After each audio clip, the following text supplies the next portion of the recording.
Hello everyone and welcome to Star Wars on High. Thank you for stopping by. It's been a big week for Star Wars news, so I figured I'd do a quick recap of everything that we got this week. Starting off with probably the most controversial topic from this week, an article from Variety stated that Liam Neeson is tired of Star Wars spin-offs. When the actor was asked if he would reprise his role as Qui-Gon Jinn in another Star Wars spin-off series, he did not seem too happy about it, stating, "There's so many spin-offs of Star Wars, it's diluting it to me, and it's taking away the mystery and the magic in a weird way." Now, Josh and I will be making a separate video on this topic at some point, and it'll be a much longer video, so for that I'm just going to go with the basics of my thoughts on this topic. Now, I agree with the statement, but not for the same reasons that I imagine everyone else does. While I am a fan of all of the Star Wars spin-offs that have come out thus far, I do think that it causes a big uproar in the Star Wars community every time a new project is announced or each time one gets released. It's either not good enough, not up to expectations, they don't like the casting, it gets toxic, you know how the whole thing goes.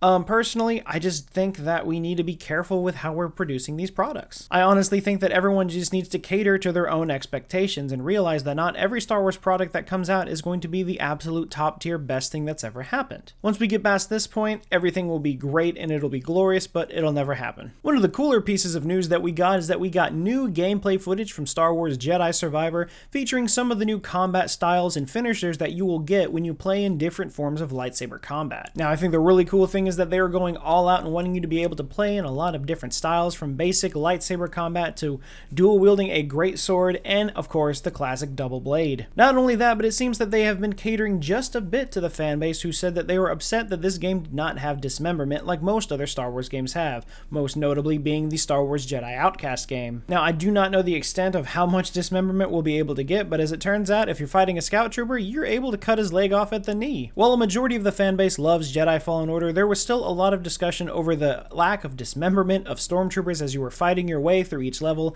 as well as the oddness of fighting every animal that came across your path and how that wasn't much of the Jedi way. I'm not entirely sure where that argument comes from, especially since every Star Wars game where you get to use a lightsaber, you're fighting every creature that crosses your path. This is nothing new, and while I do agree that it is not the Jedi way, apparently not every Jedi has the ability to use the Force to tell every animal that I am not your enemy. I will say the lightsaber combat and a lot of the finishers look insane and a bit gruesome, but I really don't think dismemberment is a necessary trait. Sure, at the time that Jedi Outcast came out, dismemberment was a very common thing, but not a lot of people really cared about it. If you wanted to add dismemberment to a game with updated graphics like this, you would probably end up with an M rating, which is probably not what they were going for, as they want this game to be played by many people. On top of that, some of the fighting stances with these lightsabers are definitely interesting. I do like that the crossguard greatsword lightsaber is something that they kind of took from the SWTOR online game. However, I still do not understand why you have to swing it back like it's a true greatsword. For starters, we've already learned that greatswords were not as heavy as everyone makes them out to be in the movies. Also, it's a beam of light. It should not have any weight to it anyway, but of course this is a video game, things need to have physics and they need to be able to function properly. And speaking of Cal Kestis, it looks like early copies of Jedi Battle Scars by Sam Maggs have been hitting the early reviewers on YouTube and Twitter. Just from these physical pictures, the cover art is still absolutely gorgeous, and I cannot wait to get my hands on it and see what the crew is up to between Fallen Order and Survivor.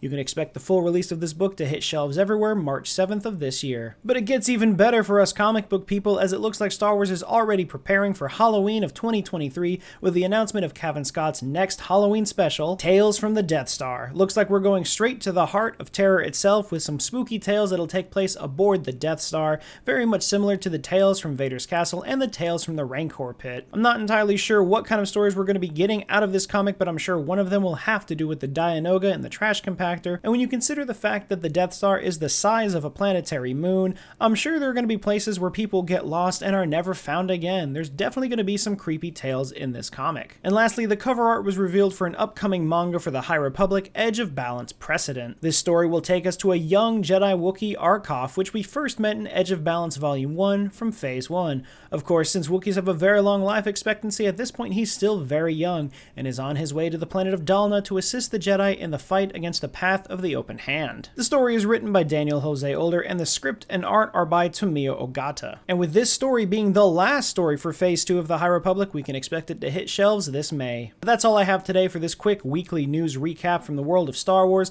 If there's any other stories that I missed or something you'd like us to discuss more in depth, let us know down in the comments below.